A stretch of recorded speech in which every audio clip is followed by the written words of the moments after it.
Say again? Is it your first time here? It feels like my first day. Yeah. Because I've not been like... Why don't you want to be on this episode? Wow, you've really put me on the spot here, haven't you? Because it's like, this is the episode where we're highlighting some of the best and some of our favourite black British actors. I thought this would be the kind of episode you'd like to be on. Yeah. Like you love Idris Elba. European. So I thought you'd be loving. I thought this might be you know, as a fellow black, might be of interest. As a fellow European. Did your German side just come out? Do you know what? Manny said the exact same thing. Because he's not black British. Oh, you're Yeah, not. Maybe because we're German. not pop culture, so. Pop culture. Yeah, you're not cultural enough for me. I think that's the If the culture you're referring to is... Now, if it was black American, he would have done it. No, I think if it was black American, it's If it was just white because British, he would have done it. Where I don't know any white British actors either. I don't know any British per se.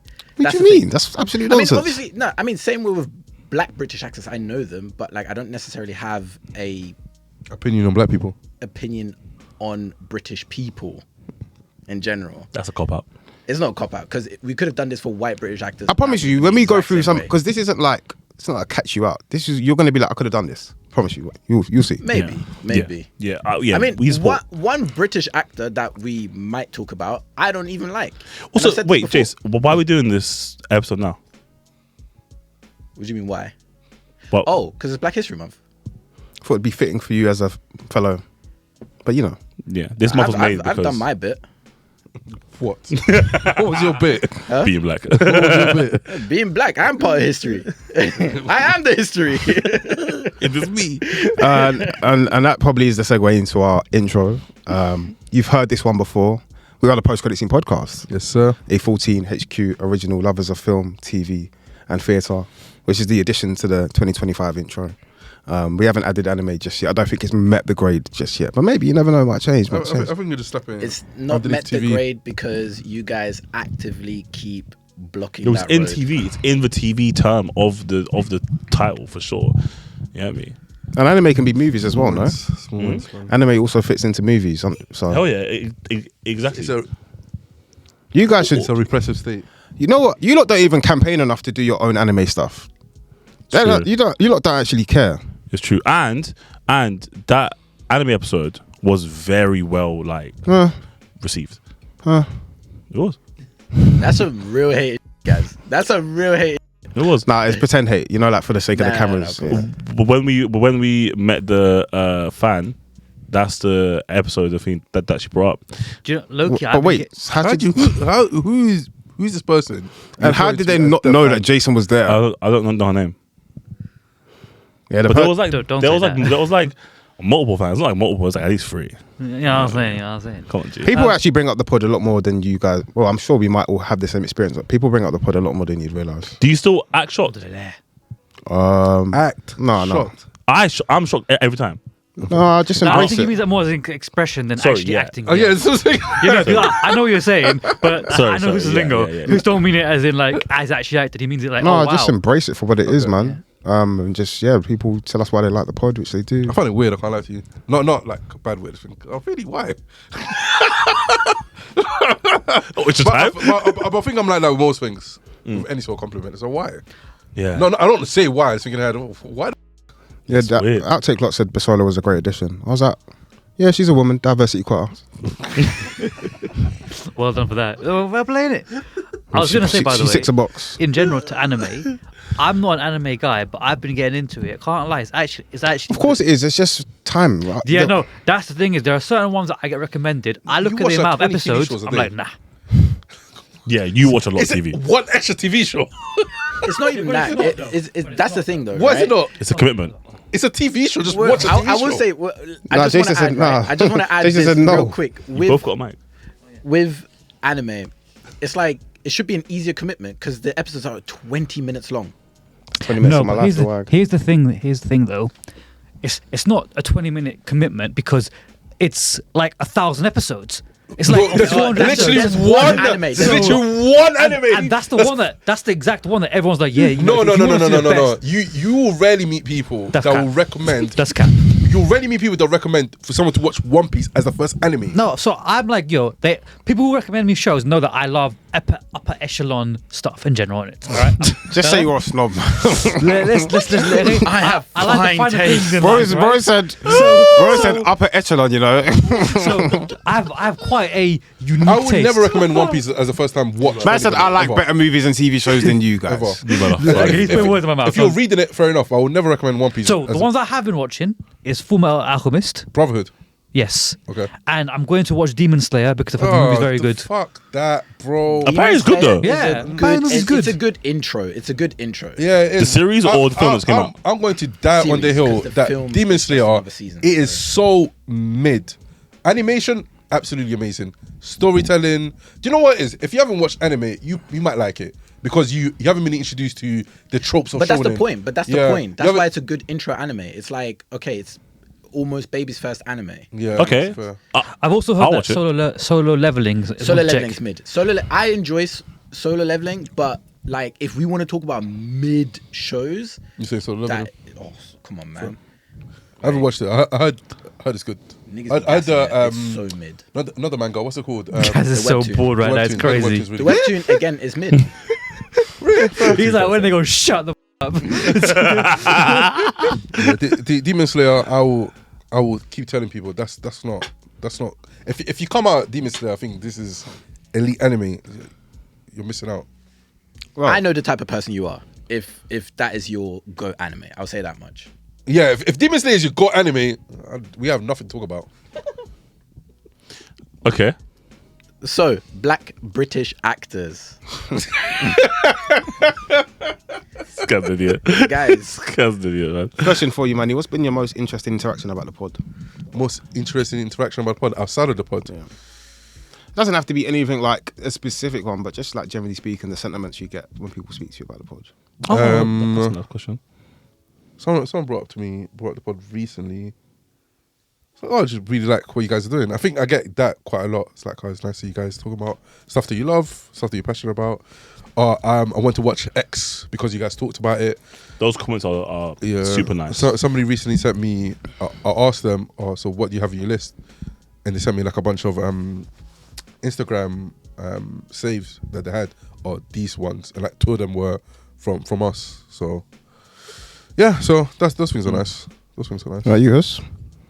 My favorite interaction was last year when we spoke to somebody piano lesson, and they were like,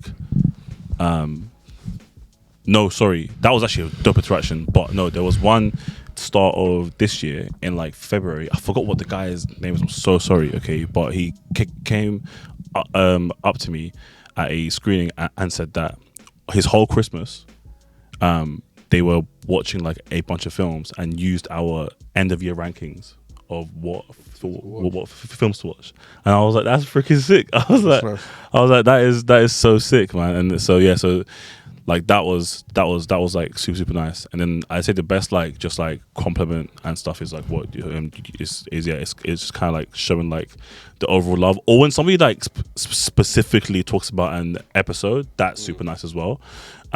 Like the one that like the girl that forgot you were on the pod. Oh yeah, Jace. His favorite. Somebody else.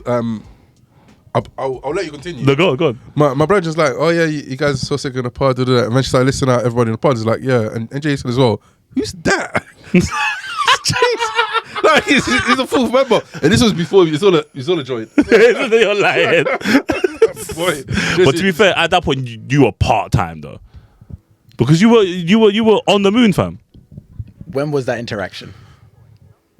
2 years ago, at least. I think about 2 years ago. Definitely, Okay, it was that's definitely fair. over a year ago. That's I think it was before Bisola was officially on the pod. Okay, I can see that. Season 4 But that has been interaction that we're talking about Yeah. was like 3 weeks ago. maybe three What happened? weeks 4 weeks ago. at the one battle after another. One about another year. Screening. Oh, Yeah. Manny. Yeah. Sorry to interrupt you. He doesn't like the movie like you guys, and I like that. I'm quite happy. Sorry, just wanted to throw that out there. Well, one battle after another. Okay, cause I didn't love the film. I'm You not like that. no, but I you liked it a gave lot. it a 4. You liked You it. gave Yeah, it a 4. I think I'm. four, I what? think I'm. At 5. It's on his 4 or 5. letterbox. Yeah, I like it a lot, but I think I might have to go to 3.5 after thinking of. That's not bad. after thinking of Killers of the Flower Moon, thinking I don't think I'll have it above Killers. It's better than Killers. I don't think it is. It's one of the best films of the generation. Okay, chill out, man. Whoa. Okay, This you guy. got If that's what you want to believe, then you believe Yeah, that's that. what- Do you remember when So we done our end of the ranking? Okay, I was like, Killers was very very, very good, but when I got to like to January, for me it's got no replay value at all. Which I know it's not important every single time, but for that, like, it just doesn't. And the story was too long. It was the film was way too long. Whereas like this film was equally as long, yeah. But it felt like an hour and a half. I could have done with like 20 minutes more. Really? Yeah, for sure. Fair enough. For sure. All your issues I could have predicted as well. Yeah. I could have literally predicted every single issue that you had. Yeah. Every single one. Why do you think you know me, bro? No, because Where do you know me from? because I had the same issues, and I mentioned them on the pod. I haven't finished listening to the pod because obviously I didn't listen to it before Of course, yeah. watching the film. I started listening to it the other day, I'm like 20 minutes in. So yeah, I didn't love the film. I like it a lot. I think there's a lot of great things in it. Like, I think Leonardo DiCaprio is Leonardo DiCaprio. He's always going to cook. Yeah, he cooks. The film really shot real well. I think I mentioned in my review, the film brings up like quite a lot of themes and ideas and issues, but it doesn't critique it or analyze it in any way meaningful way. It's like, Does it have to? huh? Does it have to? Yeah. Yes, if that's gonna be a big part of your film, yes, you have to critique it and analyze it in some way. You can't just throw a bunch of ideas and concept at me and then just leave it up into the air. Listen. That's poor writing. That is poor writing. He's got a point. That is poor writing. I don't know why you look at me. That is, Wait. and you know it is because you can't tell me somebody goes watch a film. Oh, from the beginning of the film, the director or writer brings up X amount of concept, X amount of themes, and it's layered throughout the film, but it's never critiqued. It's never analysed. Well, you don't think it's critiqued? Not really. How's it critiqued? Tell me how it's critiqued. So in the what? film. Name a thing that you didn't think was critiqued. So the issue with the detention sentence, Black British actors, Yeah. by the way. it's brought up, Yeah, but it's not critiqued in the sense Nah, of there was no why that's an pivot. issue. There was Do you know pivot. about it? That's the one that. I think in There's- Chase Infinity, nah, there's no pivot. Black No women pivot. being overly sexualized in the film is not necessarily critiqued as to why that's an issue. The thing that he done probably the best ish was the lens of white supremacy by showcasing how much power they actually have in terms of like they can just get anybody to come and off you and they can get away with it. That was a level of critique in it. But a lot of the other stuff is just like, Surface level for you. yeah, it's very surface level in terms of the writing, bro. Do you know? We put out a clip, obviously, where Gaz kind of said what you're saying, and like 90% of the comments were like disagreeing with Gaz, right? Because I think for them, I'm just playing devil's advocate here, but their point was PTA bringing up the themes is enough, like critiquing them or diving That's into how them or white whatever. mediocrity survives. Yeah, so like being their serious. point is okay. It is like the themes are there to be like presented, and then it's to be interpreted by us, right? I think sometimes that can work in terms of bringing up ideas and issues. Yeah. In a sense of, I'm not trying to give people an answer, which is not something that you need to do. You not to give people an answer, or this is wrong, X, Y, Z is wrong.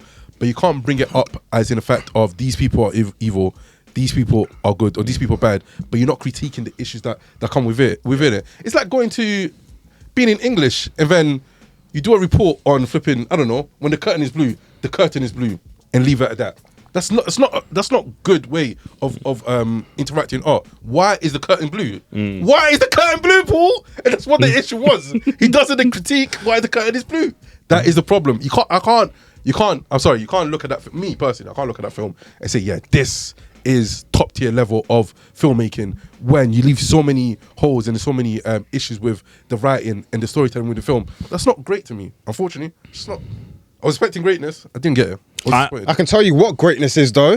Yeah. I can tell you about some greatness. Black British actors. Which is we got there. Which is what episode is about today. We're going to highlight. What is it? Oh, no, I just wanted to set up the conflict with you two first. But no. Today we're here to talk about some of our favourite Black British actors and people that have had a lasting impact, whether past, present, or future.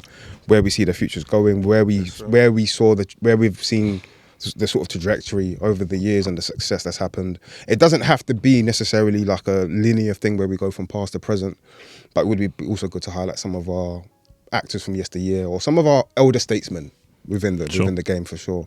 But firstly, I just think it's very important to highlight the importance of black actors making a name for themselves within the industry, which is so hard to break into anyway, and then doing so as a black man or woman or however you identify. And then the challenges of getting the kinds of stories which you actually want to be part of and tell as well. Got you. And I think it's important for us to highlight that considering the month we're in. What month are we in, Gaz? We're in October, which is Black History Month. So shout out to my fellow blacks. Full of blacks. Crazy. Rise. That's a rise, yeah. And I'll kick off and we can just have a fluid conversation. Fluid.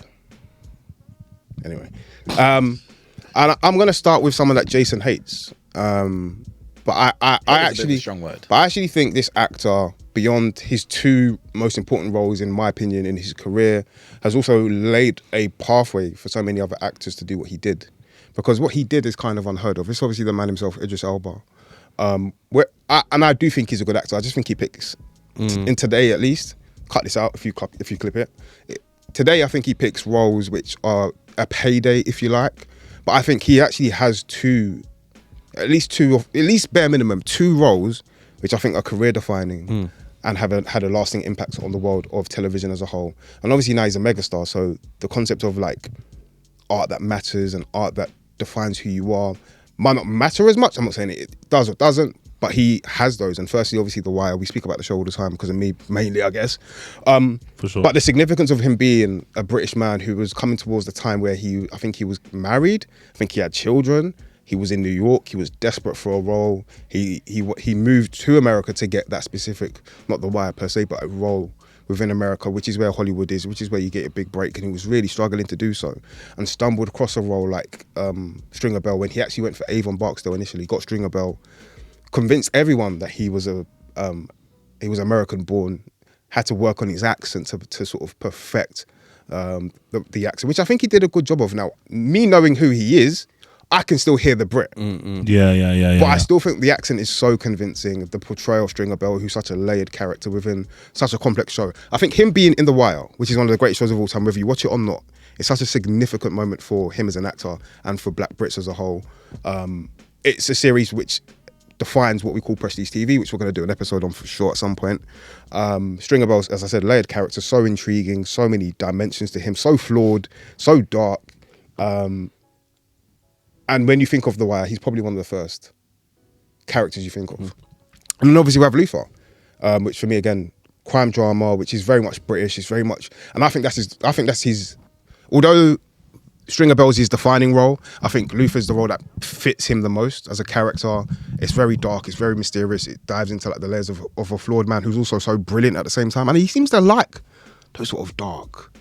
For a long time, I thought Luther roles. was his role in The Wire. Okay. I thought Luther was in The Wire. Even though, like, the locations are mad different, though. You know? No. Have you seen Luther? No. I have not seen either. What I'm saying is, I thought Luther was his character name In The Wire. in The Wire. Got you. Okay, Got you. I'm with you. Yeah. He embodies that, literally embodies the character. You know, sometimes the actor comes the character and vice versa. It was like that with him, with Luther.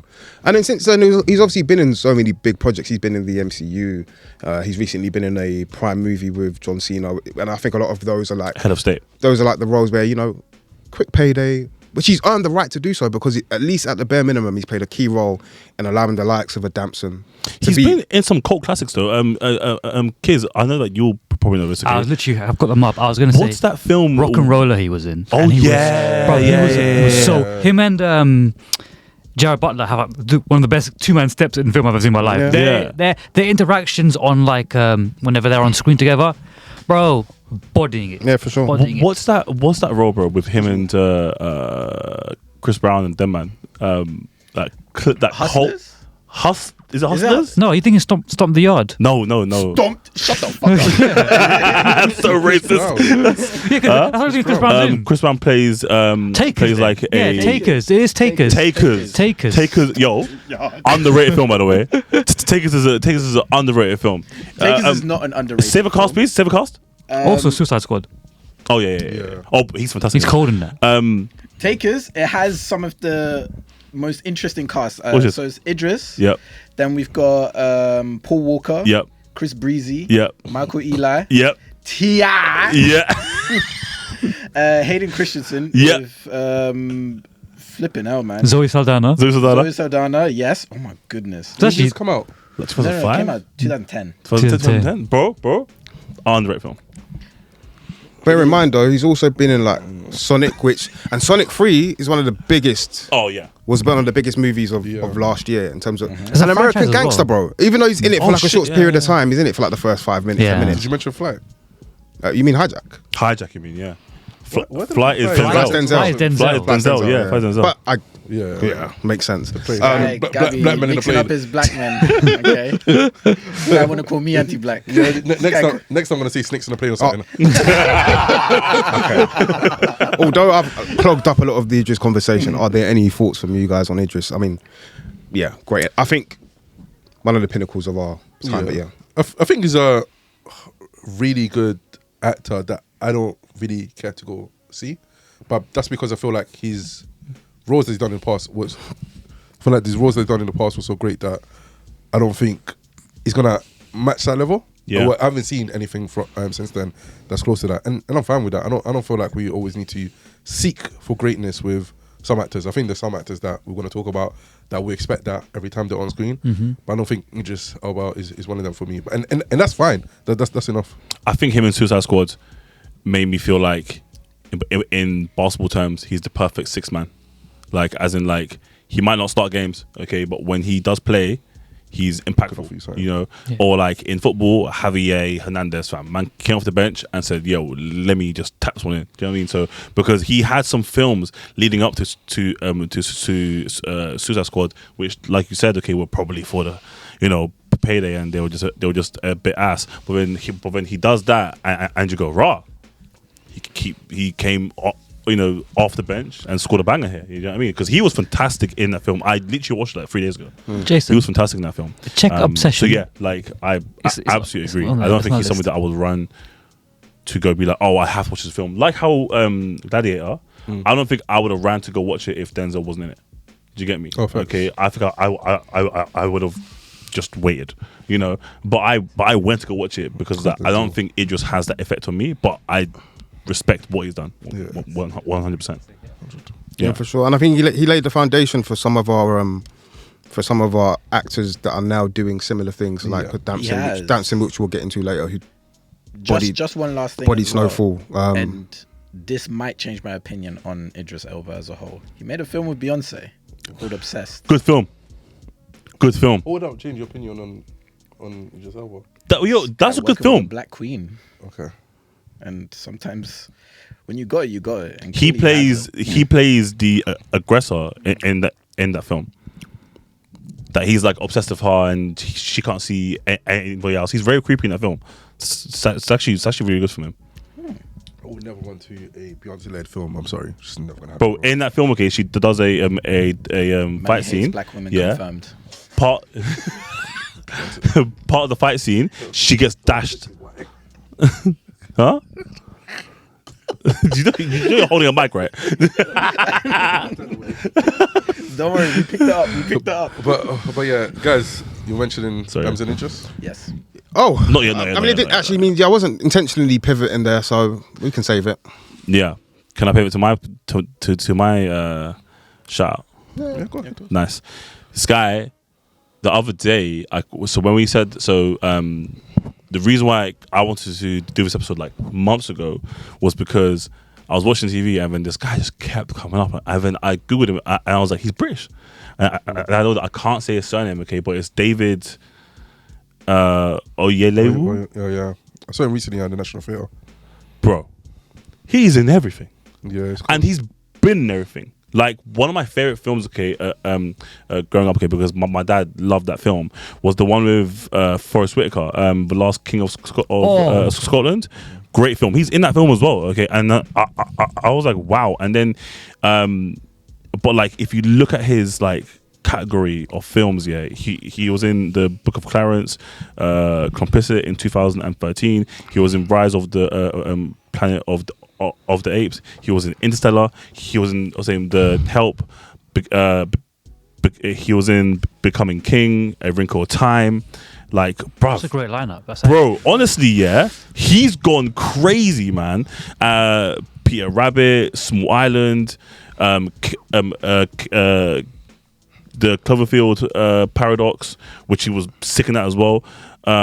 Midnight Sky, bro. Like, some of these films, I couldn't believe that he was in. Jack Reacher, Government Cheese, Selma, big one for him. You know what I'm saying? Yeah, Silo as well, bro. Honestly, and I watched him in Roleplay last year. I think on Prime Video, which is like a action comedy thing as well. Fantastic in that too. Do you know what I mean? Yeah, I just think he's been around for like 20, 30 years, and I don't think he gets the props that he deserves, man. Do you know what I mean? But he's getting the roles that he, consistent work. Yeah. I recently saw him. Well, recently last year, October, National Theatre. He performed. Oh. It was a lead in a play called Colenius, I think Yeah, it's called. Absolutely wonderful. He's a great actor, a great theatre actor as well. He has his own theatre company. Does he? He's a director as well, isn't it? Yeah, but oh, okay. The theatre company is called.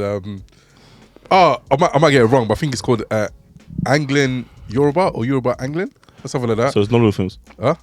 No, because he's obviously Yoruba and Anglo-Saxon because his wife is white. Oh, so they have a production company together. But yeah, he's a wonderful actor. He's a wonderful actor, wonderful theatre actor as well, man. You can see that in a lot of his performances too. yeah, he's cold, man. I really want to know how to say his surname though. His surname is. I would probably say. Okay. Yeah, I was gonna say, bro. This is what you need Bisola. Yeah. But yeah, man, just thought I'd give him a. Yeah, for sure. Give him Manny, someone I want to speak to you about. Yes, You interviewed last year. Vivian. John, Marianne, Baptiste. Oh, John. Yeah. Hard truths. Hard truths, man. Yeah. Obviously, she grained like, She's a goat, man. which we learned later on. I didn't interview her. You interviewed her. Oh, You sure? Yeah. She told you that she's proud of you, right? She said it to you, no? it was you, bro. It was you, bro. I don't know. We were both there. No, it was you. You were speaking to her. We had issues with the mic, but then I spoke to her because I wanted to keep her company while we're sorting out the mic issues. Okay. But then you definitely interviewed her. Oh. But I spoke to her when we went to the I went to the screening of Hard Truths and I spoke to her then. We done like a Q&A upstairs. Cute. Yeah.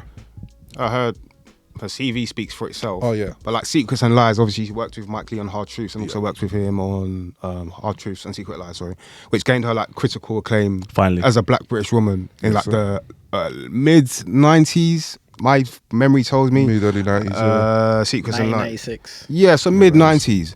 And the fact that one of the first, if not the first black British actress to gain an Academy Award nomination. Yeah. Speaks for itself. The fact she's British and It's breathtaking, it isn't lays a pathway for other actors and actresses to want to follow suit. And she's just been around for like donkeys of years and is still acting till today. I She thought was also in Takers. Fuck off. Yeah. she's in like everything. Like, that's the greatest film of all time. Like, Takers might be the Agents of S.H.I.E.L.D. of films. You know? Black people. I'm not intentionally pivoting. We're going to get back to John, but Agents of S.H.I.E.L.D. is having a renaissance in pop culture conversation. It is. But also just on her, okay. She is the Angela Bassett of for us. I get it. That's how I see her. I get it. Honestly. I get it. Like, Yeah. put her in like a part-time role at this point because she's like 60 plus, right? 58 now. 58. Cool. Yeah.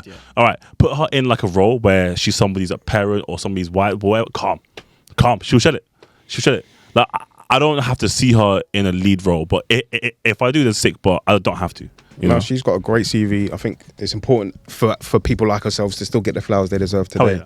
We're going to speak about some of like the more contemporary black British actors, but for someone like her who's like a trailblazer, at least for my childhood into my like teen years, for sure deserves her flowers. Manny, over to you. So anyone you want to highlight? Shout out her. She was also in the Book of Clarence, which I watched recently. She's just supremely talented. Hard Truths is a fucking good movie, but no, it's a really. I think she should have gone a bit more noise and hype about potential nominations for that performance of hers in Hard Truths. I think it was a really difficult performance to put forward, and I think she's done an excellent job, very convincing job with the character that she played. So it's a shame, but yeah, really good film. Did she get any nominations? she got buzz, but not nomination. No. Yeah, I think there was like buzz and potential nominations, but she never to my understanding, I just think the movie also lacked the star gravitas. Yeah. That other. yeah, it's a nominated shame because movies would. Mike Lee as well. Mike Lee did his thing. It's a good movie. It's got I it's, really like balance, the film. it's balance of like tension and darkness and some angst towards the character. You also feel sorry for her at the same time. It's funny, and it's funny. It's actually really funny. One actor that I want to bring up, I'm sure someone that will want to talk about him regardless, is Daniel Kaluuya.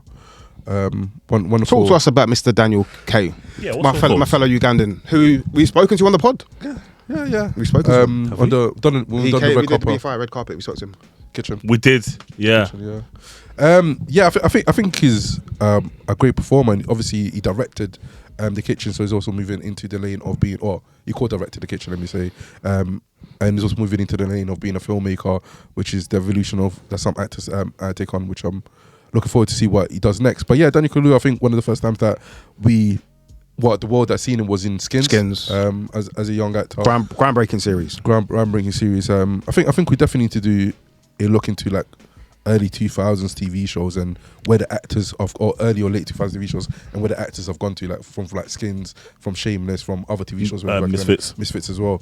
But yeah, Daniel Kaluuya, and obviously the time after that, I wasn't really into Skins. I didn't watch Skins that much when I was younger. I watched episodes here and there. So the first full-on performance that I seen for Daniel Kaluuya was 50 million credits, Black Mirror.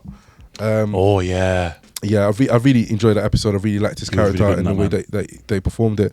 But obviously, the breakout one would have been Get Out for Dan Kaluuya, for the world to truly see who he was and his potential as an actor. And ever since then, like, not only in film but also outside of that, the way that he talks about film or talks about being a black person within He's the passionate. UK, within London, you can see that he's very much a Londoner, and he very much does care about the arts and care about who he's as a person, how the world perceives him and perceives his work. Yeah, brilliant actor. Looking forward to seeing him more stuff. Was in Get Out. Obviously, he played. Was in Black Panther, the first one. You know, for me, Get Out, I think he performed better in Nope than Get Out. Then Get Out. Yeah. I think his best performance is in Judas and the Black Messiah. Judas and the Black Messiah. Of course you would. That's the one, bro. that is a good film. I mean, I don't even say that as a slight, but of course you would. Yeah, I know. Yeah. He's not beefing you. But Yeah, no, I'm not. Yeah, we're not beefing. I know. We're in agreement. This makes so much sense. Perfect sense. But And I hear you. as The well. Note versus Get Out is an interesting one. Performance wise. Yeah. That's what Performance wise. I'm trying I to feel see. like Nope had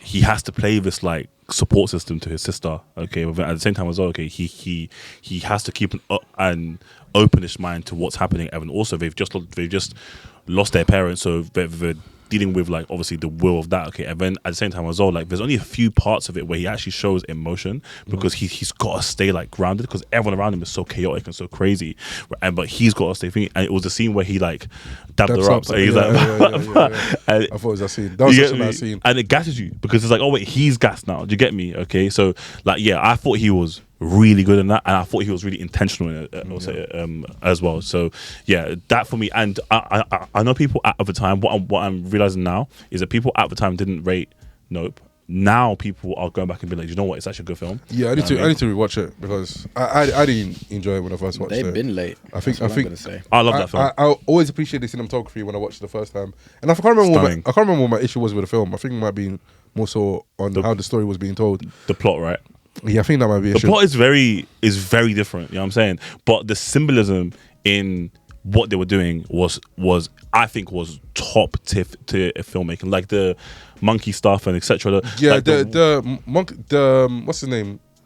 What's the guy's name, man? the Asian guy. Yeah. Stephen Yeun. Yeah, Stephen Thank Yeun. you. Yeah, I think Top his tier. arc and how he was with the monkey, in terms of him always trying to tame a beast. I love that symbolism of the film. Yeah. That I really liked. But anyways, he's Black British.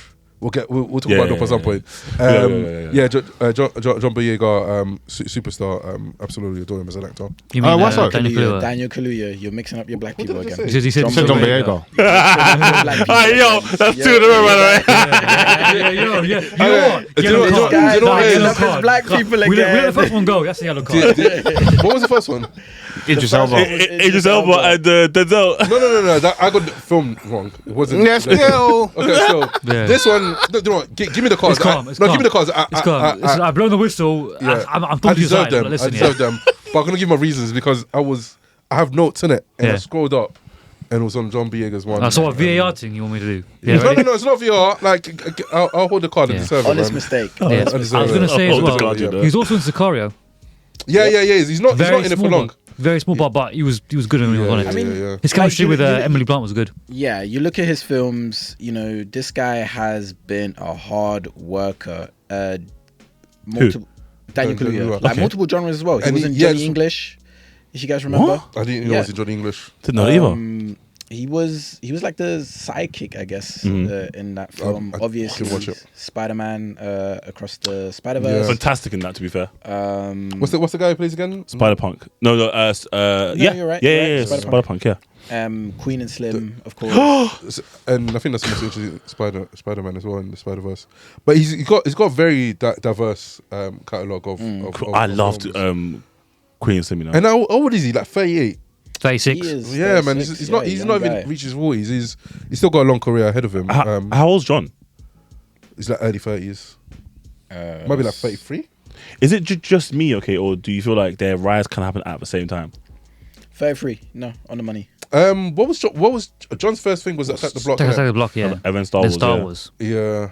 Was Star Wars right after Attack the Star Block? Wars, Pretty Star Wars sure. after. Star Wars wasn't after Attack the Block. It was like- Attack the Blocks came out in 2011. Yeah, and but Star Wars was like came out 2014 or something, right? 16. Yeah. So Yeah, what- calm. Yeah, but I was But like thinking his rise though, and like yeah. Yeah, So what was he doing? in the scene though? He brought the ends to the thing premiere. Yeah, 'cause I remember that was the whole thing about him. Was the Yeah, fact that, it was like that's his big thing. Yeah. Yeah, Yeah, I think like Star Wars was like his big break. I don't think he done much. No, I'm saying between in between, there 11 was and nothing That is 15. crazy. there was nothing of like Nothing of major, no. that's what I mean. Yeah, like Oh. because I remember the whole thing about like the press about him was that all right, they were just pushing Attack the Block because they had nothing really else to push in Yeah. it. And I still remember like it's jokes his interview on like Graham Norton, in it, when he's talking about going on dates, in it, and like he's like he was on a date with a girl, right? Yeah, and she didn't know who he was, right? So they're just talking about like what they do for work, in it, and like she explains what she does, right? She's like, oh, so what do you do? And he goes, as she said that, right? Yeah, they're driving and they passed the billboard. Do you know what the billboard was? It was him holding a lightsaber, and he goes, well, that. That's crazy. But That story definitely sounds made up though. Yeah, it definitely does. we need to VAR check that story. We need to You know- VAR check that Yeah, right.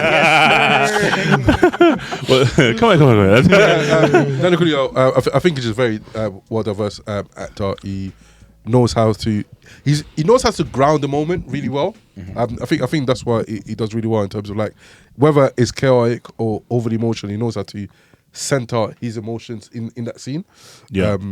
Yeah. That's my take on Daniel. Before I go with mine, I'm gonna somewhat change the tone, but not in a bad way. Go ahead. I think we had a lot of shows like or movies. We had like the kidulthoods and the adulthoods of like Yeah. the 2010s, Yep. which I think laid the groundwork and the platform for Top Boy. Yeah. And no matter how you feel about that final season of the Netflix one, which I liked, but some people didn't, I think what you can't dispute is what it's done for some of our Black British actors who I think have gone on to do great things and still can go on to do amazing things as well. I agree. And the first one is Ashley Waters, who we know has always had an interest in acting, and we know he's had some difficulties in his life and his career in terms of personal issues, and where he came from in terms of his upbringing, which would have enabled certain behaviours, and how he's been able to sort of change his life around to the point where we get to 2025. Yeah. And he has one of the better performances in one of the best shows of the year in adolescence. And I think that's massively impressive to show like the transformation of the man. And obviously, we're all still works in progress. We're still trying to improve ourselves as human beings. But the fact he's been able to turn his career around and also go from music and show his love for the arts in various forms, which is now television and performing and films, incredible. Obviously, I know he's been in, what movie was it? It's going to jar me. So Get Rich or Die Trying. yeah, I was getting Richard trying, but I think like No, the that's first not what I'm breakout thinking film, I'm thinking Bullet Boy. Bullet Boy. Bullet Boy, which was quite like I think like you mentioned Top Boy. I think like Bullet Boy might have been the film before that in terms of us being able to get stuff like Top Boy. It's all lineage. Like we always got whatever we see now and what we enjoy now. There were people that came before it that did something that we can put into. Oh, if it wasn't for this particular film or this particular TV show, or this particular actor, wouldn't have gone X, Y, and Z. And I think Bullet Boy is one of them that altered essentially the arts For sure, man. for And he's the been in film. a lot more things than Yeah. people would actually realise. Thousand Just getting the Blows. filmography up here. because I don't remember everything per se, but he's been firstly in a lot of movies and also a lot of important TV shows. Like all of our great actors have been in the bill. Yeah. Yeah. It's like the pathway, and we're going to speak on someone later on. The Bill's a classic, by the way. Who we've spoken to. It's like our version of what's it called that they do in Law and Order. Law and Order. Yeah, it is. You know, it is. He's been in Holby City, which I had no clue about. Silent Witness, I believe. He's been in Doctor Who, which I had no clue about until this year when I did some research on him. But obviously, Top Boy's. I think he was in. Was he in Grange Hill? No, he wasn't in Grange Hill. No. Are you sure he wasn't something like like a student?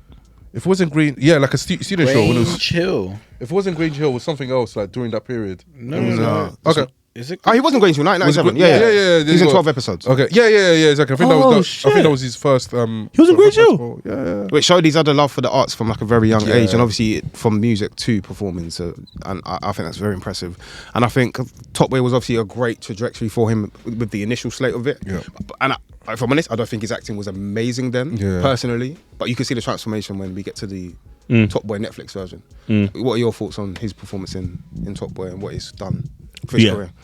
Top tier. I think he definitely leveled it up when it got to the Top Boy Netflix version. I think it's because the story, in my opinion, anyway, had more depth, and I feel like in the Channel 4 version, I feel like we all loved it because we just related to what that environment was. Do you know what I mean? Okay, back then, so we didn't take into account too much of the acting performances, per person. And but I think in the Netflix version, I think the key difference was that a lot of the characters had arcs, their own arcs, which obviously we appreciated like super greatly. Whereas in the Channel 4 version, I think the only people that had arcs were the characters that were the side characters, like who was the kid? Larnell? Huh? Larnell, is it? Yes, and then the white kid that was like super Jason? Yeah, I think so. The one that dies in the thingy one. Yeah. Kane's boy. Yeah. Like all the people that were like that were like going through their own like traumatic experiences had that, whereas his character was given a chance in the Netflix one to develop, and I think he took it. He took it really, really well. Do you know what I'm saying? And obviously, I think during the time he also done Bullet Point. I want to say Bulletproof. But yeah. So I think he was in his bag, like as in just like kind of like finding that gap of being like a regular actor and obviously doing his thing, and man, he showed it. I can't lie though, he was in the ass film this year. One of the worst films I've ever watched. What was the film? Not film, series. You told me to watch it, bruv. What was it called? 1,000 Blows. No. Okay, good. It was on Netflix. He plays like a guy. Oh yeah, I said that series wasn't good. I said that. He plays like a guy. I definitely didn't recommend that series though. I said that series was ass. He plays a guy that like I know what it is. Catfishes somebody. It's a Harlem Coben series. It's one of the Harlem Coben ones. It's Stephen and Ashley go fishing. No, it's a Harlem Coben series. Just Google Netflix Harlem Coben and you'll see it. It's not good. I think that before yeah, it's not good. Missing You, yes. Oh, yeah, yes. Honestly, one of the worst series I've ever watched. From the trailer, you can tell that it's not a good TV show. Manny, it was honestly one of the worst series that I've ever seen. Like it's so bad. And the thing is, like, I don't know why he picked it, man. Okay, do you know what I mean? Obviously, probably the paycheck, but like he was asking it too. Fair. But I like Ashley Waters. He's not even in Top Boy. Was never my favorite actor in it. Same. We all know who your favorite actor was, to be fair. Who? In Top Boy, Keno. Oh, same. Yeah. Keno, my favorite actor. Yeah. But I think like my favorite Ashley Waters performance was never in Top Boy. They were in Bullet Boy. They were in even Give Richard a Try, and he was better in that. And obviously, as of recent, Adolescence. Yeah. My favorite performances from Ashley Waters weren't Top Boy ones. It's been a good year for him. He was an executive producer, and I believe he directed some episodes of 1,000 Blows, which again, one of my favorite shows of the year. Really, really good series, which shows again the creative bag that he's got, his ability to diversify his abilities as a whole. And then Adolescence, which was such a groundbreaking series, and he genuinely performed so well in that. For sure. And it's going to go down as one of the best shows of the year.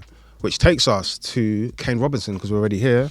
Yeah. Although he's not done too much in his discog, I think it's worth a brief discussion. Easily one of my favourite performers of in recent times. Just alone from the ability to evoke emotion and show emotion without doing much. Especially his eyes. He's got a very broken face, man. Like as in a emotional, expressive way, you know. But we did say this though after the kitchen. We all said now, all right, cool. We've now got to see him in something slightly different. Yeah. You know, to really judge like he's acting like chops, you know, and but obviously from Kane, and we said this as well.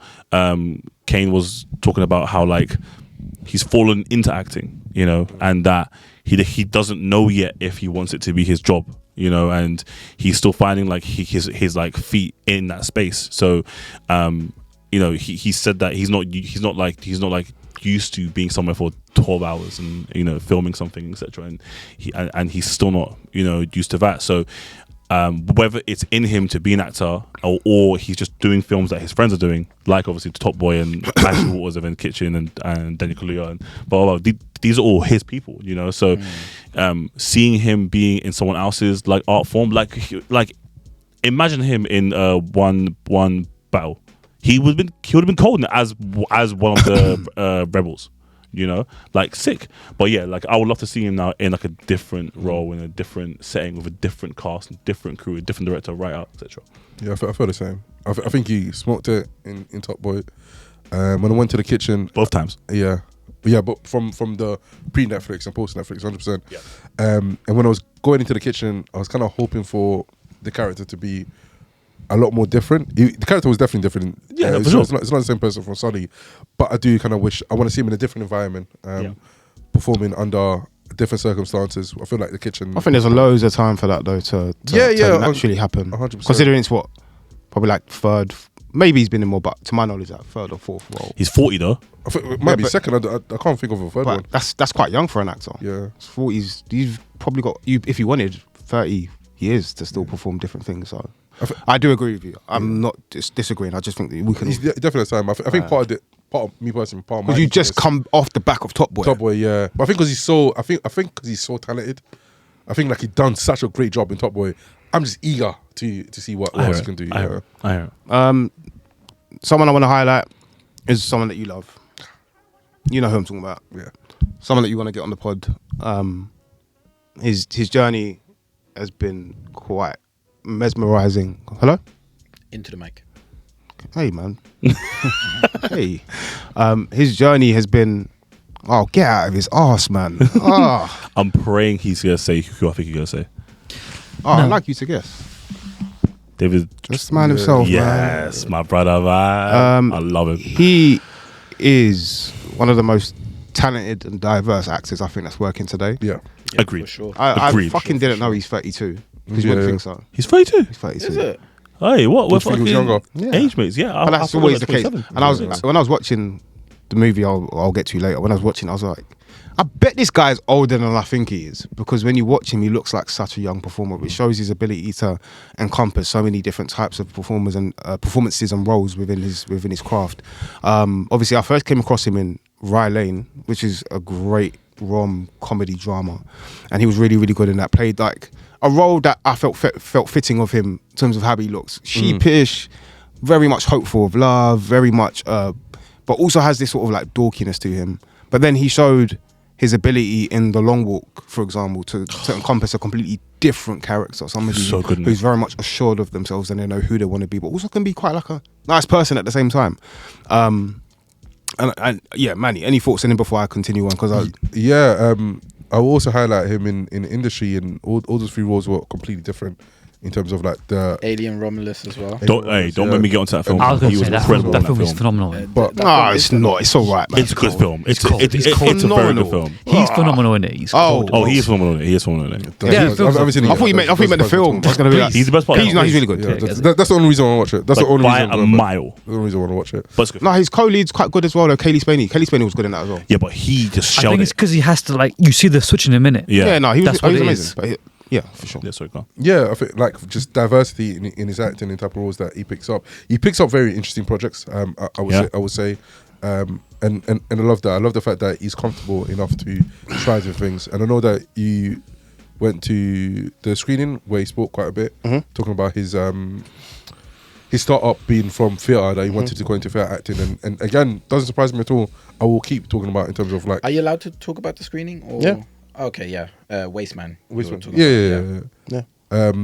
Yeah. I will keep going on about in terms of like actors, especially British actors going into theatre, and British actors that come from theatre in terms of the quality that they're able to produce in screen in comparison to other actors. I think that's the most elite that we have.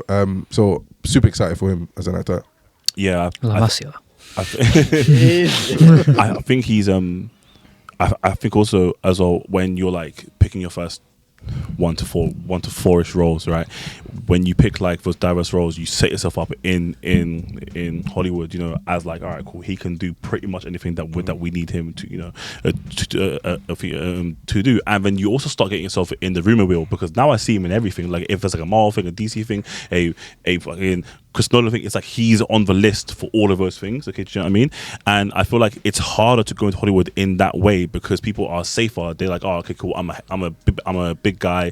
I'll do free action films. Do you know what I mean? Okay, because it's a safer pick. Whereas like if you go the diverse way, it's a roll of the dice, because you can either look like really bad because you can't do those roles, No, just moving it up. or you can have like a fantastic kind of like foundation for like but in Alien Romulus, you're absolutely right. Okay, like he plays almost what like we expect Jonathan Majors from Kang, you know, where to kind of like switch into like the different versions of what that person is. Okay, and he absolutely is breathtaking. The Long Walk, that's what it is. Yeah. Right. Was maybe my second favorite performance from him. Like he was a co-lead. He shared the screen really well with Seymour Hoffman's son. Forgot his name. Sorry. His name is. But yeah, Cooper Hoffman. Yes, and he provided this like the film is so kind of like jumpy. There's moments where like you don't expect it to be so gruesome.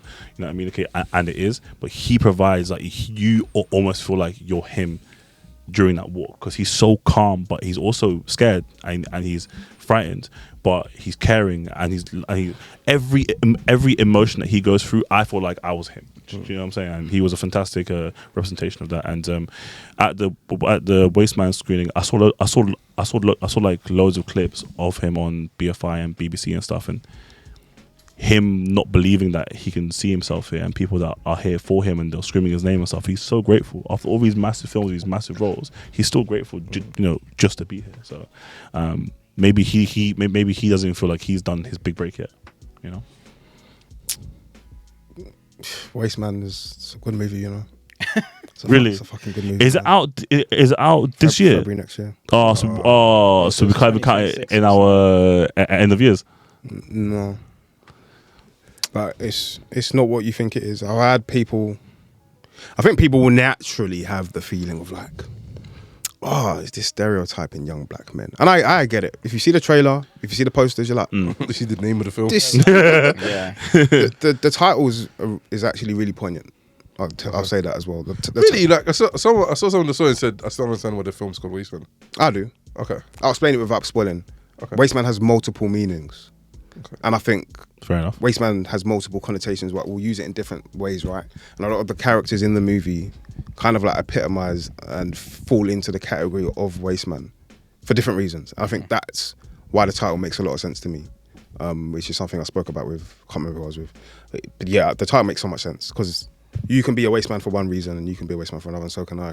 And it was very fitting of those. Glad how you just added yourself in there at the end too. Yeah, I wasn't going. I wasn't great PR. I really wasn't going to. Great PR. Yeah, I wasn't going to, but I thought, you know what? Let me be inclusive. Yeah, you know, include myself. But no, yeah, it's a really good movie. It's got a lot to say systematically and politically, without being too overt or like heavy-handed with those themes and ideas. David Jonsson is fucking incredible in the movie, and Tom Blythe, he's been in Hunger Games and I think Plain Clothes, I think it is as well. You wouldn't think, although Tom Blythe's character isn't like the nicest guy in Hunger Games, for example, what he does in this movie is absolutely insane. I know it's about Black History Month, so let me focus and pivot back quickly. But no, both of them actors are really good, and David Jonsson is just a star. I saw a comment, by the way, on one of the posts, not your post, on one of the trade media posts, and there was a comment, and the comment got like 10,000 likes, and it was David Jonsson might be the best screen partner in the past like 2 years, because like he feeds well off other people. Do you know what I mean? Okay, and like his timing is like fantastic. You know, like he doesn't wait for his turn. It's more just like you can go like, you know, back and forth. I would love to see him. Obviously, The Long Walk was an ethically touching film. I would love to see him in like an ethically sourced like franchise now. That would be so sick. What do you mean? Like something where for example, again, obviously I'm being biased here, but if we saw him in like a Daredevil, he'd show that. Huh? Don't want him in any of that. I do. I think I don't want any of my favorite actors. I don't care for them to go. Do you know what? I'm with you. I think, especially when they're on the come up, but stay away from them things. Yeah, like especially if you're like an actor that's like trying to establish, and not even that like he seems like someone both, in a couple of years that will be looking for like Academy Awards in it. Stay away from that kind of stuff. Kids. Ben the Cumberbatch, still does fantastic films outside of this. Yeah, but it was very much established by the time he was by then he was. Yeah, cool. I'm not even saying now then. Cool. Let me recant. Just in due time. Yeah, I think we should be wary of being too snobbish to franchises. I don't think that's like the worst thing in the world to do. Thank you. But it just has to fit you as an individual. So if you have an interest in something, I think it's worth exploring. I'll add this then. Depends on the franchise. No, it just depends on you and your interest. I think that matters more than anything. Just a super quick question, just to entertain Huss a little bit more. Okay. No. Go. Off the top of your head, right? David Jonsson gets a Marvel shot or any character. Who would you want him to play? Oh, that's a really good shout. I would have, if I was to go back in time. Don't go back in time. But I'm just saying, if I was to go back in time, I would give him Kang. Okay, I would give him Kang if I was to go. You can still give him Kang back in time. We can still give him Kang. But I would actually give him a like I would like to see him in like a Doomish, like a villain role, like a Thanos type role. I feel like I would want him more in love. like DC though, no? Huh? DC, I think he'd be better in DC, like obviously there's various like, you know, characters that are super dark, especially in like, you know, the Batman universe and stuff. Okay, and you know that could work, right? Maybe even like in like the Green Lantern Corps, but obviously we got Aaron Pierre. Do you know what I'm saying? But no, I would like to see him as like a Marvel like villain. Okay, done well. You know what I mean? Would you want to see him in Clayface? I'm not gonna lie, that's fire. That's a horror, isn't it? Well, it's planned to it's planned to be a horror. It's a good question. Let's pivot quickly. I've got a few I want to throw at you. Go on, go ahead. That was my pivot. I was going to mention Naomi Aki. That's what I had next. Yeah, who's also going to be in Clayface. That was. Yeah. Okay. Damn it. So it's all right. Go ahead, sir.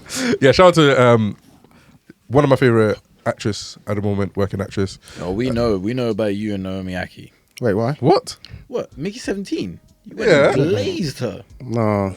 She is dope though. Yeah, she's dope. But she's 100% dope. I don't remember glazing her like. You were glazed. I don't remember glazing her enough for the comment. Blink twice. Yeah, I don't remember glazing enough for the comment to be That's the one made. But fair enough. Yeah, she cooked. Blink twice. Mickey 17. She also starred as Whitney Houston in the recent Whitney Houston film that she also. Oh my god, she did. Yeah. She also executive produced. She's currently going to be in at least 3 films next year. One of them being Clayface.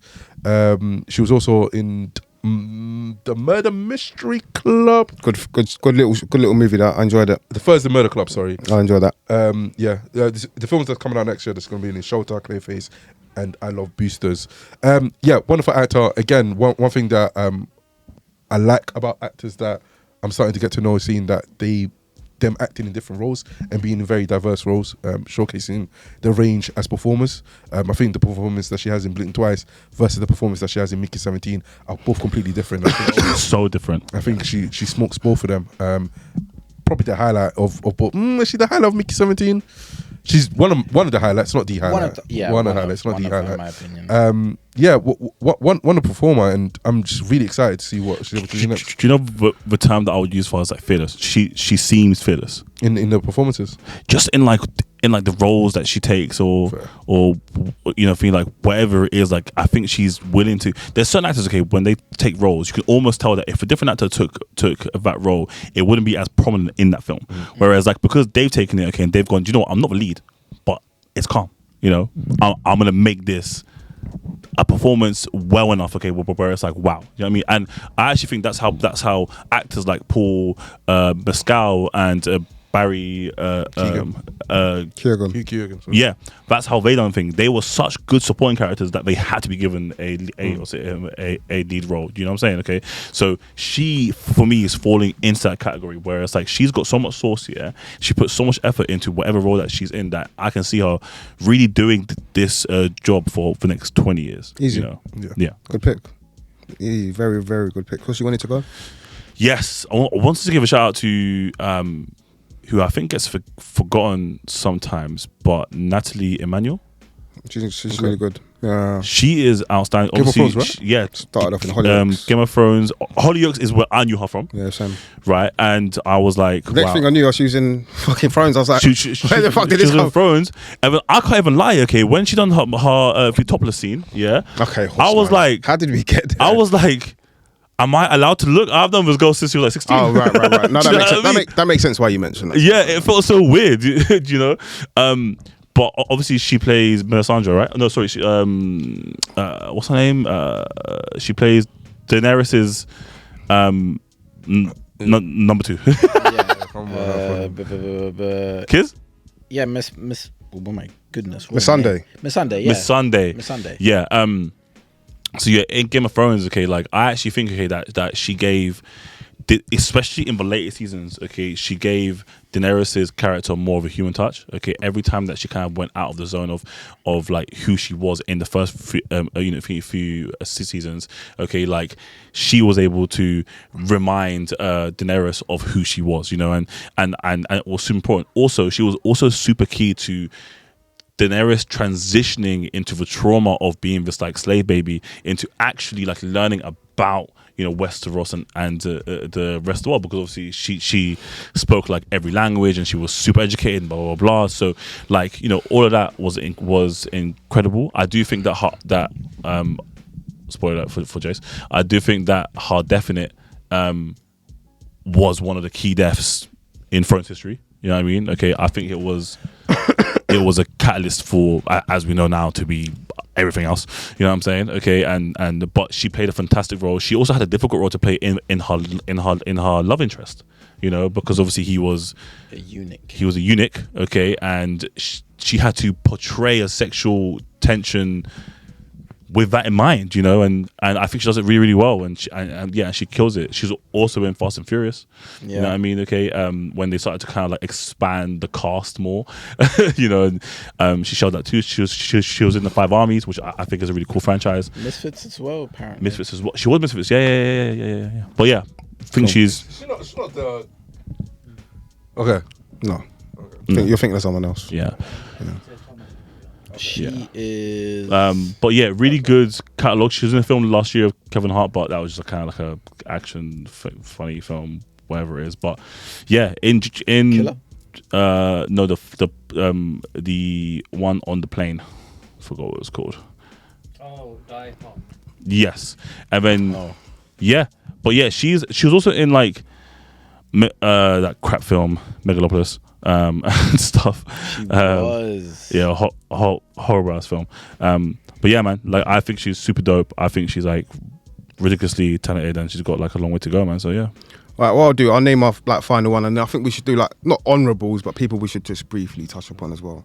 Wumi Musaku, man. Oh yes, sir. Wumi Musaku for me is someone again that her story tells you the idea that you can go from ground level sort of on the ground television shows like The Bill, shows like Silent Witness, really immerse yourself in those sort of roles, be really good in those roles as well, and then slowly but surely be recognized for your ability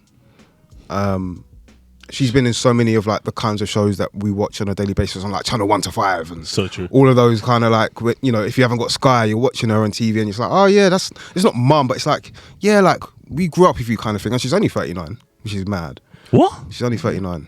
But she's been in so much. She's been in Black Mirror. She was in Luther in season 3 or 4. So good in that. And then slowly but surely, like Love Our Country. With Jonathan Majors. Obviously, she was in Low Key, which is a bad boy series. And she was called Low Key. She's really good in Low Key. And then obviously we have Sinners, which is like the cumulative point of her career, in my opinion, anyway. Just in terms of what Sinners does, His impacts House as well, which is one of the more underrated horror films of the 2020s. We're not doing a horror episode. I know, but I just wanted to point out in terms of like its story and kind of like, I don't know that, especially when you take into account Black history and stuff like that. It focuses a very Black-based horror story. She's also in We Own the City. What's that? Oh, you know that. Yeah, she was. Yeah, with John Berthnell. Oh, okay. I know that film. Yeah. Season. John Bernthal was my guy, man. But we're just with her, just back to her performance in Sinners. What really impressed me. I know the artwork. I'm sorry. I haven't seen it. I know you have. I haven't seen it. I just know what you're talking about. What did he say? He said, I know that film. Oh. And then kids are like, it's a series. Oh, with Sinners, one, I love the movie because it really delves into a lot of the women and how important they are within the context of the movie, and her character provides so much mystery and backstory and sort of mythology around witchcraft, around African history as a whole. Her relationship with smoke is the relationship you wouldn't. I think people wouldn't expect her to have that relationship with smoke, but you could see the love and the connection and bond they had from the moment they locked eyes with each other. And you know, people have issues with, I think it's the fucking Gen Zs these days. They have issues with sex scenes in movies and TV shows, but I think sometimes it does add a layer of intimacy and connection to characters that you already know exist. But we didn't know there was going to be a sex scene in Sinners. Yeah, it's true. But the fact they hadn't seen each other for so long and the yearning for each other, it made so much sense within the context of the time. And I wish it was me. I was going to ask, can you relate, but you got there first. I wish it was me. Is that what you want to cut as well? Keep. Yeah, I'll cut that. We'll keep it. I mean, why are we saying that now people know I cut something? Fuck's sake. Yeah, but that's funny. I mean, you actually can't keep it in. Not even for my sake. I just don't think it looks good for the pod. But hey, it's your pod, innit? It's up to you guys. That one just then was fine. The first one has to be cut. Which one? The one that you just said now was fine. Brother, please, let's What? I wish it was me. Move on. Yeah, that's fine. Yeah, that's fine. Really? Yeah. We've said some crazy things on this. Okay, let's move on. Yeah, well done, Manny. Well done. I'm gonna list some, and if you want to talk about it, feel free quickly. Michaela Coel, I know you're a big fan. I just wanted to go Yeah. Shout out to Michaela. I think she's one of the greatest exports we ever had from this country. Not only Don't feel like you have to like rush though, but yeah, Michaela Coel, she deserves her grace, man. Not only is she a wonderful actor and performer, she's also a really good writer. She obviously started off in theatre. She created, she wrote a play called Chewing Gum. I can't remember if that was the full name of the play when she first done it, but eventually turned into a Chewing TV Gum, show. Yeah. Eventually turned into a TV show called Chewing Gum on Channel 4, where she essentially got her first break on television. What's the one where she knocked back a lot of money for like integrity purposes? I May Destroy You. I mean, sorry, yeah. Yeah, I May Destroy You, because it was such a personal story about things that she suffered and had to go through, and her experience in getting over that. I think I'm assuming she just wanted to hold it for herself as something really personal. I May Destroy You is great TV. One of the best TV shows of the 2010s. It gets a lot of it genuinely gets a lot of accolades for that. Of course it does. It's one of the best TV shows. Do you think that that's where her talents lie, by the way, in like the writing and not the acting? I'm saying that she's a good actor. I think but do you think she's a better writer than she's an actor? I can't really say she's a better writer, because I think what's she written? So Chewing Gum, Chewing Gum May Destroy You. I'm not sure if she's got writing credits on Mother May. And Mike, into the mic. Yeah, I'm moving around. Sorry. So I May Destroy You and Chewing Gum are the things that most important things that she wrote. So I'm not too sure if I can compare it to her catalogue as an acting, because she's in Mr. and Mrs. Smith. Yep. She's in Black Panther. She's good in that as well, by the way. Yeah, Black Mirror as well. She's in 2 episodes of Black Mirror. Yeah, so I can't really compare it right now, but maybe something in the future. But when you see something, when you can write something as good as I May Destroy You, there's a great level of talent there. Sure. And obviously also Chewing Gum. So like as a writer, she's amazing. If you write at that level, I think she's one of the greatest exports, and I love the way she talks about the arts and filmmaking and writing, just so much passion and care that she takes in it. So I'm really happy for her to take her time to do whatever she needs to do, and always excited when she comes in with something new. Cool. I'm just going to reel off some more names. Chiwetel Ejiofor, just quickly, just goes without saying, but anything he's in, you just know you're going to get, even if it's like a shit franchise. He's a Johnny man. But even if it's like a shit franchise, like he was in Venom last year, you just know he's still going to be alright in it. I'm sorry, Chiwetel. Bro, he's one of the guys. I think we said this recently. Actually, we were talking about what film was it? It was something. Okay, Evan. I think I said to you, he'll give you a 7 out of 10 in every film. Okay, like as in like utility man. Yeah. He's an unbelievable utility man. If you look at his filmography, it's crazy. It's crazy. He's been in. He might be in the shittest franchise and in a great movie. The next, like The Life of Chuck, quite recently. He was really good in that. And then he will do a Venom. It's like fucking hell, bro. Also, you got to pay checks, I guess. Cult films that Love actually he's in. Yeah. What do you call it? Super talented, man. The Martian. Him and Tom Hiddleston are He's like in the best Martian. buddies. He's in the Martian. He is, yeah. And I know this has a bit of a following. 2012 he was in as well. Okay. Oh yeah, he was good in 2012. Yeah. He plays that scientist like really well, you know. Yeah. Okay. Also, he was in a film either this year or last year. Okay, where it was about like the pods where his wife and him had a kid through like AI and stuff like that. Okay, he was dope in that with Emilia Clarke. Yeah, the Pod Generation. Yes. Yeah. He was dope in that as well, man. Honestly, bro. He's Children of Men. Yeah. He's one of the. He's 12 years. Just through like sheer longevity. That's a lead. Oh, I'm talking about like just through sheer longevity. American Gangster. Just one of the greats. Oh yeah. Yeah, it's like a small bit part role, but he's really good in that. Four Brothers. Let's continue through because I guess we got to finish soon. Yeah. Lashana Lynch, obviously we spoke to her last year. Love her, man. Yeah. The Jackal and Love so her, on and so man. forth. Love her, man. I actually think that she's gonna. I think she's got so much room to improve as well. Facts. Okay. And I say that as like a compliment. I still think there's a lot of growth for her as an actor. Yeah. Well, looking forward to probably seeing her in Doomsday, man. You know what I mean? So, and I would actually like to see her. I think she gets put in a lot of roles where her characters aren't likable, and I love those characters. Yeah. I want to see something different. I do want to see her as a character that maybe there's a duality, or there's more towards the other side where there's a bit, because I think in Dare the Jackal, you end up rooting for the Jackal and against her. In James Bond, she plays 007, and it's like that kind of sets her up to fail, I think. You think? I see what you mean. I see what you mean. Talking about wanting to get Daniel Craig back, bro. I see. Papa Seydoux. Oh my god! yeah. Well, fucking guy. I'm not gonna speak on it too much, just bro. great. But it's amazing. He was in a theatre show that I watched recently as well. This is England. Not England. I can't remember the name of it, but it was a theatre show at Soho Palace, at Tottenham Court Road. Absolutely smoked his performance. No, I'm not surprised. He's such a wonderful actor. What else has he been in recently? He was in I May Destroy You. The last series I saw him in was Gangs Alone in season 3, and then he was also in The Capture season 2. Yeah, The Capture. That's what I was thinking of. He's Cold so in good Capture. Cold in I May Destroy You. Like, he's another one that I'm really excited for whenever he does anything. Yeah, he's a good actor. No, I actually meant Gangs Alone season 2 because he doesn't make it to season 3. But I'm sure. And then obviously Professor Snape's coming up for him, which is going to be interesting. Yeah. Which I'm intrigued to see. I'm not going to look it off until I see it. I don't know. The fan art, by the way, I saw this this guy talk about it. This black guy. Ever he was like, guys, having a black guy play Snape is gonna be so funny here, because also when Harry goes, something's sneaky about him. You're gonna be like, oh no. I was like, no, because bro, for like 2 episodes, okay, Harry has no proof that this guy's a waste man, yeah, but all he does is just be like, it's definitely him, you man, you know. Yeah. None of them made Professor Snape a black man. Harry's dad was definitely racist, by the way. Even that, bro. Definitely racist. It changes so much. It changes so much, man. But if they explore that, that's interesting. If they actually they won't do it, but they can't do that, bro. It's HBO though. That's the one thing I will say to you. And it's not J.K. Rowling. I mean, she's got huge influence. Of course, material, yeah. But it's HBO, and HBO have never been afraid to delve into like some of the most profound themes you'll see on TV from the early days of that Oz and The Wire and stuff. Anyway, two other actors, Damson Idris, Snowfall, F1.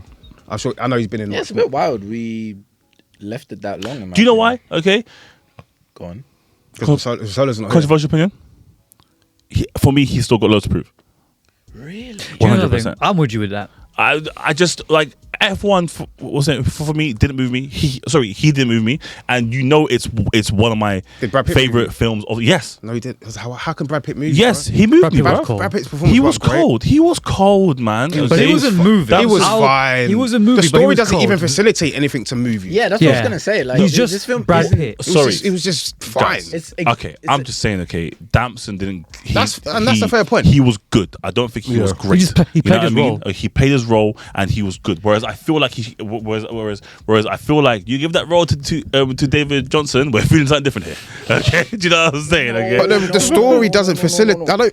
I get you. I just don't. If you're gonna say that about him, which I thought he was fine, Brad Pitt was fine too. He didn't do anything spectacular. cool. That's cool. I'll take that. Okay, I do think that Brad Pitt, he brought some sort of charm to that like role as well. But that's what we expect. That's just a byproduct of Brad Pitt, isn't it? That Which is something. then that's still it's him bringing it. So you know what? You know what I'm trying to say? Yeah. But yeah, I think I said charm. I could have another think- word that would have pissed you off.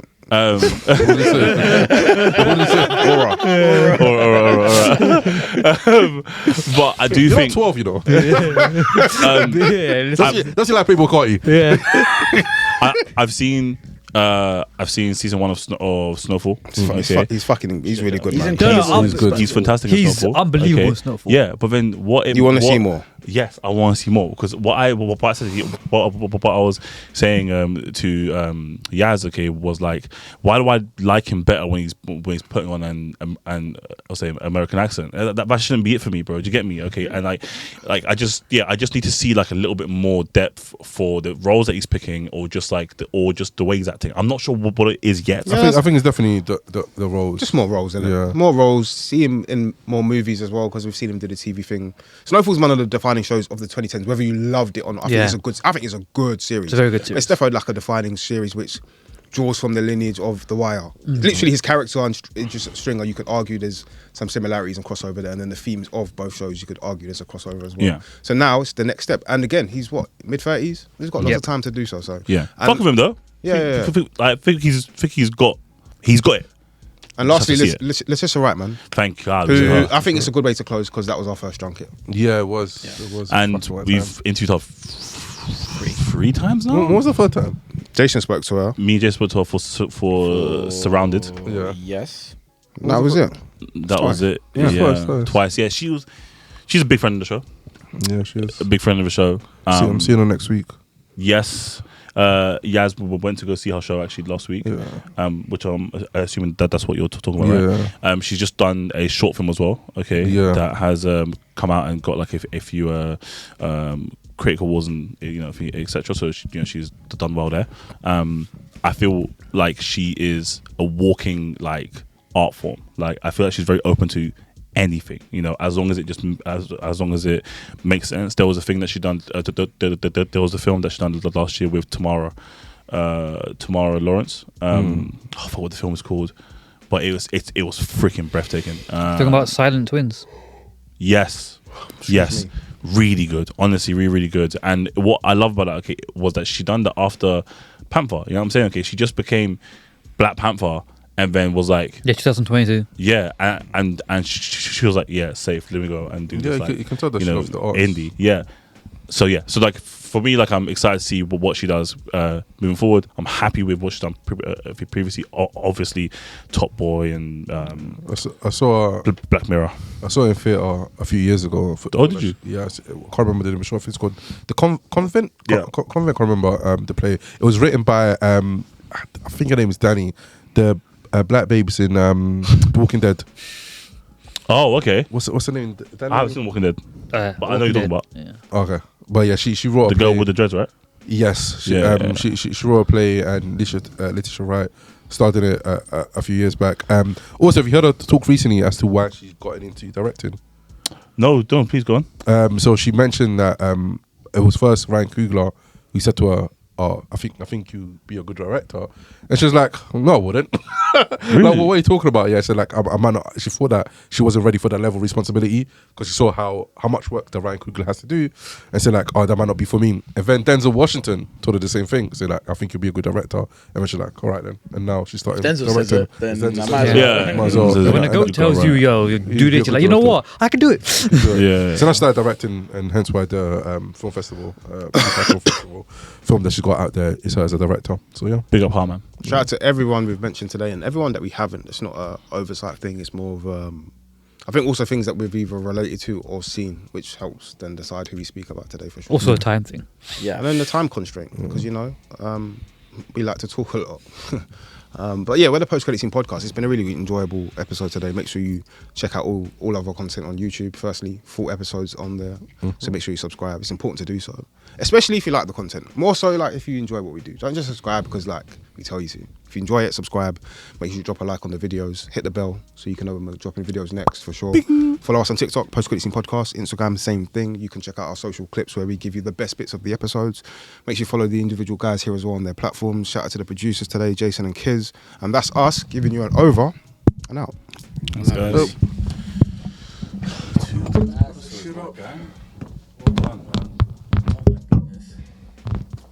Job's kind of hard, man. No, it is hard, isn't it? Make it easy, man. Make it easy, man. I said the job's kind of hard. You know, it is. You know. Hi, I'm Lashana Lynch, and you are listening to the Post Credit Scene podcast.